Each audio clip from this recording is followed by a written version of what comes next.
This is an artificially aware original production.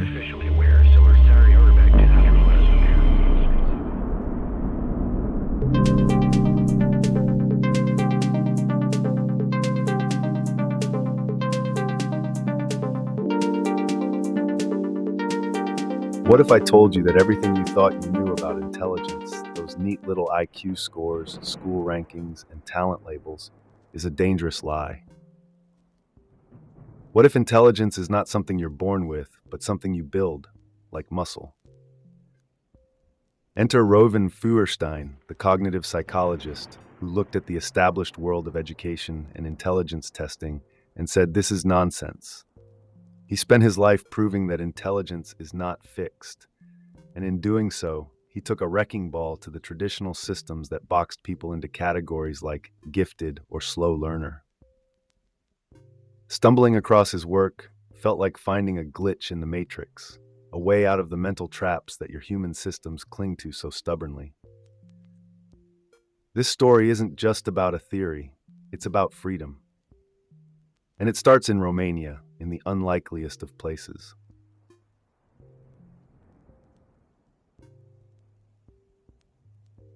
Feuerstein was born in 1921 in the small Romanian town of Botoșani, one of 9 siblings. His early years were marked by the rise of fascism and anti-Semitism, and by 1940, he found himself on the run, dodging Nazi forces before making his way to Palestine.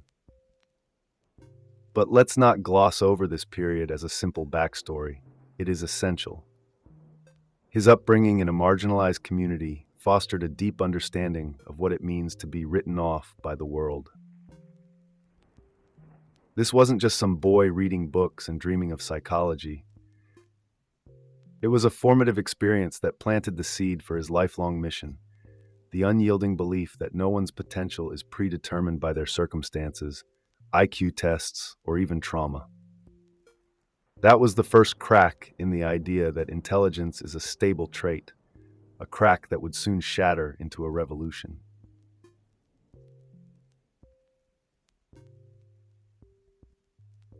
When Feuerstein arrived in Palestine, he took on a task few others wanted, teaching child survivors of the Holocaust. These kids had experienced unspeakable horrors, and many psychologists at the time believed they were irreparably damaged. But Feuerstein saw something different.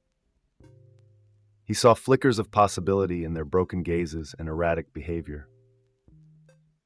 These children, he later said, were not doomed. They were deprived, and that made all the difference. He realized that trauma and deprivation didn't equate to low intelligence. What these children needed wasn't pity, but guided intervention. This work with survivors became his first laboratory for the theory he would later call structural cognitive modifiability. Intelligence, he argued, could be rebuilt.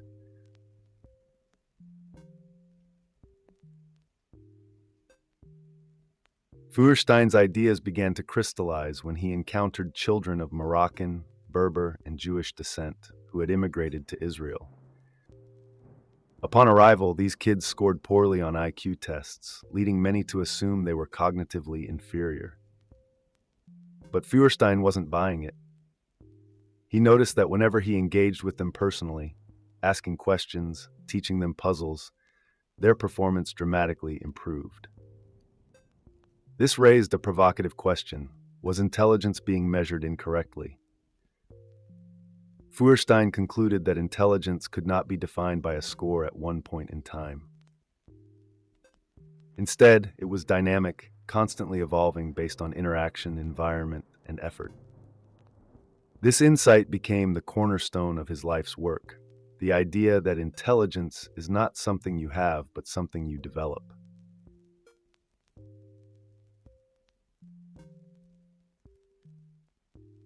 By the time he formulated his theory of structural cognitive modifiability, Feuerstein was ready to challenge some of the most influential figures in psychology, none more so than Jean Piaget. While Piaget claimed that cognitive development followed a fixed sequence determined by age, Feuerstein insisted otherwise. Intelligence, he argued, is not an inborn trait. It is the product of mediated experiences. Piaget's rigid stages of development did not sit well with Feuerstein, who had seen firsthand how low-functioning children could rise to meet complex challenges when guided with care. For Feuerstein, the human brain was not a train running along pre-laid tracks. It was more like a sculptor's clay, malleable, adaptive, and subject to change even in adulthood.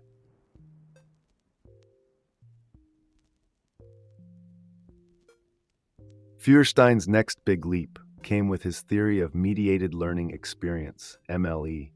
He argued that not all learning was created equal. Some knowledge simply passes through us, but other types stick, transforming how we think. What makes the difference? Mediation. A human mediator, whether a teacher, parent, or mentor, guides the learner to process the information in deeper ways. They frame, reframe, and adjust the way knowledge is presented, building cognitive muscles that the learner can use independently later. Feuerstein believed that without this mediated experience, even brilliant children could underperform. But with it, even those who had been written off as unteachable could flourish. This was no small claim. It was a direct challenge to an entire field that believed intelligence was a static quality, measurable by standardized tests.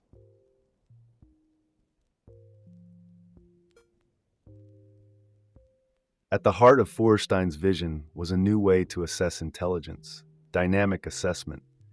Traditional IQ tests, he argued, measure where someone is at a single point in time, freezing them in place like a photograph. But what if we looked at intelligence as a film, something fluid, evolving, and influenced by context? Dynamic assessment focuses not just on what people know, but on how they learn. Instead of grading students on past performance, Feuerstein's method looks at their capacity to improve with the right guidance. This radical shift opened new doors for students who had previously been labeled as failures. In Feuerstein's world, no one was ever stuck.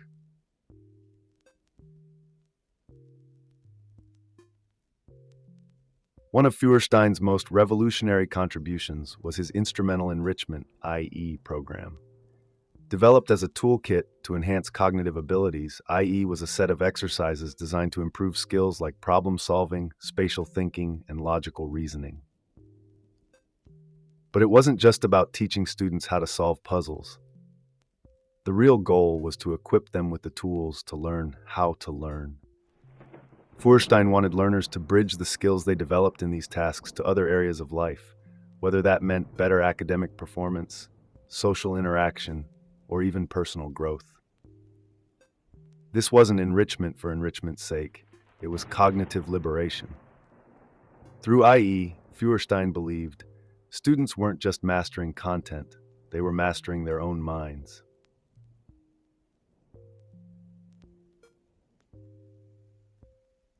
The impact of Feuerstein's work spread far beyond the walls of classrooms.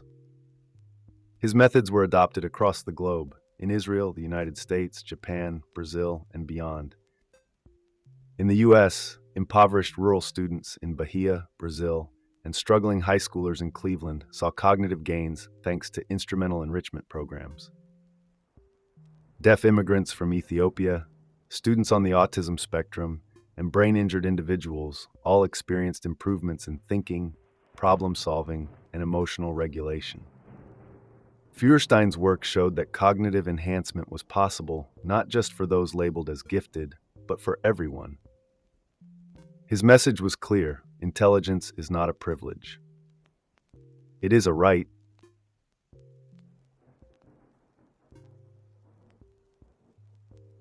It was not just students that Feuerstein's theories transformed.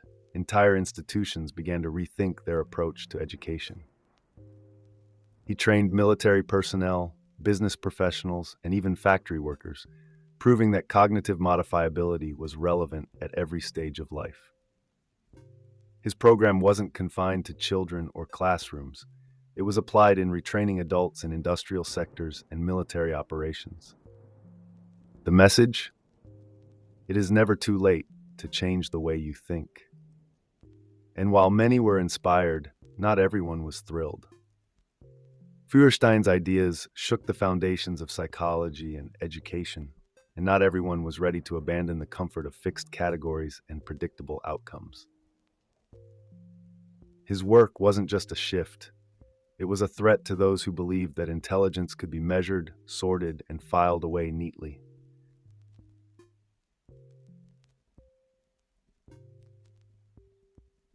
Feuerstein's work inevitably sparked heated debates among psychologists and educators. At the heart of the controversy was the question, can intelligence truly be modified, or is this just wishful thinking? Skeptics clung to the idea that cognitive capacity is largely predetermined by genetics, a belief entrenched in decades of IQ testing and developmental psychology. Feuerstein wasn't having it. He fought back fiercely, challenging what he saw as the intellectual elitism behind these claims. His message was both hopeful and dangerous. Anyone can improve. This wasn't just a philosophical stance. It was a slap in the face to institutions built on sorting people by cognitive ability, labeling them, and deciding their futures accordingly. If intelligence was fluid, as Feuerstein insisted, then the entire system needed to change. And change scares people.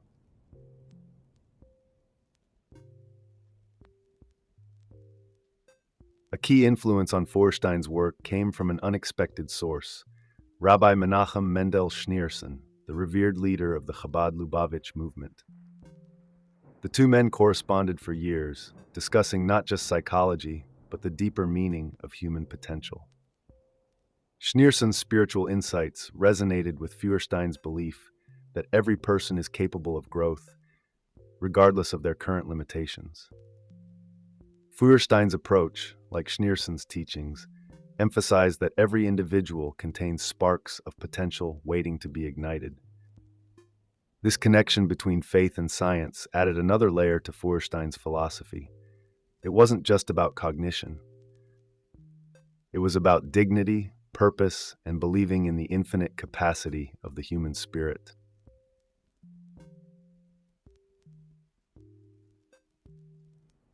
What set Feuerstein apart from other educational theorists was his refusal to accept any cognitive ceiling. Where others saw deficits, he saw untapped potential. His theories found particular success with students who had been marginalized, immigrant children struggling to adjust, adults recovering from brain injuries, and students with autism or Down syndrome. But the truly radical aspect of Feuerstein's method was that it worked across the board. Whether the learner was considered gifted or delayed, the results were consistent. Improvement was always possible. His message, change is available to anyone, was a direct challenge to the determinism that ruled mainstream psychology at the time.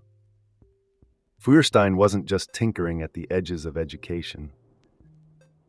He was burning the rule book.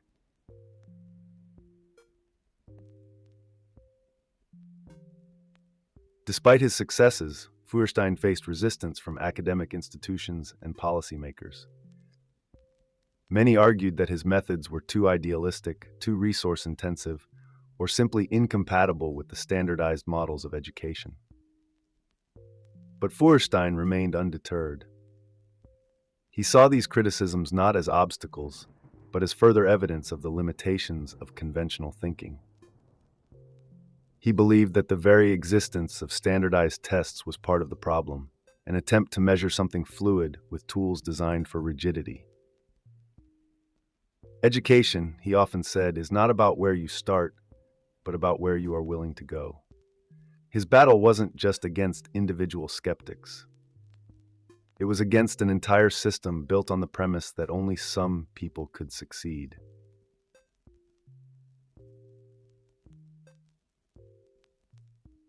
Feuerstein's work resonated in unexpected places. In military academies, his methods were used to retrain soldiers adapting to new technologies. In business sectors, professionals took on cognitive challenges they never thought possible. The ripple effect of his ideas reached beyond education, His methods were adopted for cognitive rehabilitation in hospitals and even in retraining factory workers. This wasn't just about teaching students how to read or solve math problems. Feuerstein's approach was about unlocking potential at every stage of life, proving that growth is always within reach, no matter how stuck someone might feel. His vision was as profound as it was unsettling. If people are capable of more than they believe, then the systems that measure them and the excuses they give themselves must change too.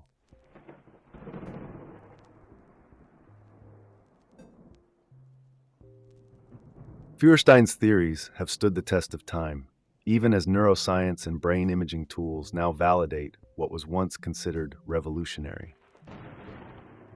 Today, the concept of neuroplasticity, the brain's ability to change and grow throughout life, echoes Feuerstein's structural cognitive modifiability.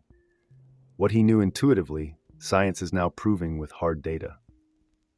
MRI scans show that with focused learning and effort, new neural pathways can be built, even in adults recovering from brain injuries.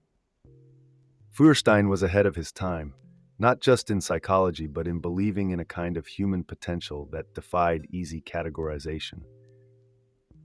Intelligence was not a fate sealed at birth. It was and remains something within reach if we are willing to work toward it.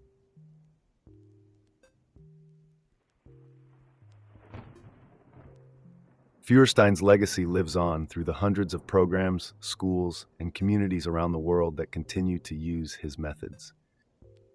From small classrooms to corporate training centers, the reach of his ideas extends beyond education and into the fabric of how societies think about human potential.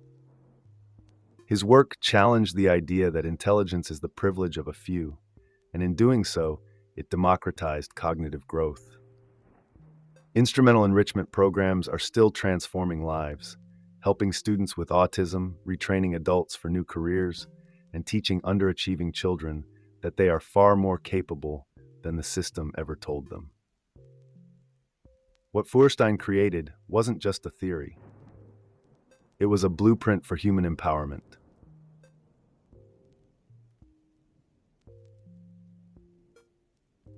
But Feuerstein's work is also a challenge. A mirror held up to your assumptions about your own mind. How often do you tell yourself that you are just not good at something? That you cannot learn a new skill, or that it is too late to change? Feuerstein's message cuts through those excuses like a knife. Your mind is capable of far more than you think. The question isn't whether you have potential. It is whether you are willing to unlock it. His story forces us to confront a fundamental question. Are you limiting yourself with the same outdated ideas about intelligence that he fought against? If the brain can change, if intelligence is modifiable, what else is possible for you?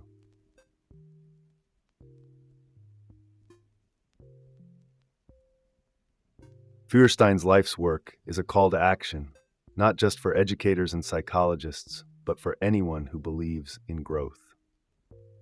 We all live with invisible limits, self-imposed ceilings that seem immovable until someone comes along to show us otherwise. His theories offer a way out of that mental prison. But they require effort, reflection, and a willingness to see yourself and others, not as fixed beings, but as works in progress.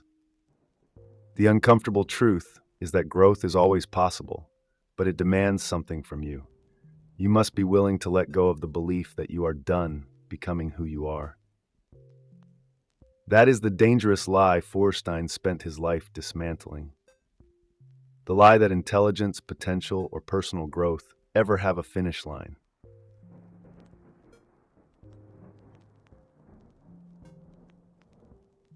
So here we are, at the end of this journey through the mind of Reuven Feuerstein, a journey that leaves us with more questions than answers.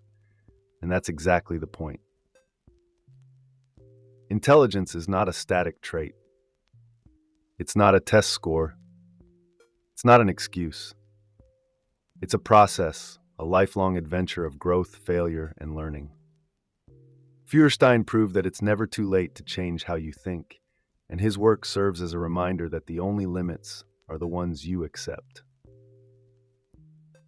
So the real question now is, what are you going to do with this knowledge? Will you stay where you are, boxed in by old beliefs? Or will you, as Feuerstein would say, embrace the possibility of becoming something more? Thank you for joining me on this journey into the life and work of Reuven Feuerstein. If this story resonated with you, if it inspired you to rethink what is possible, please hit that like button, leave a comment, and share your thoughts below. I would love to hear how Feuerstein's ideas connect with your own experiences. And if you have not subscribed yet, now is the perfect time to do it. More thought-provoking stories and conversations are on the way. Until next time, keep questioning, keep growing, and never stop believing in the power of change.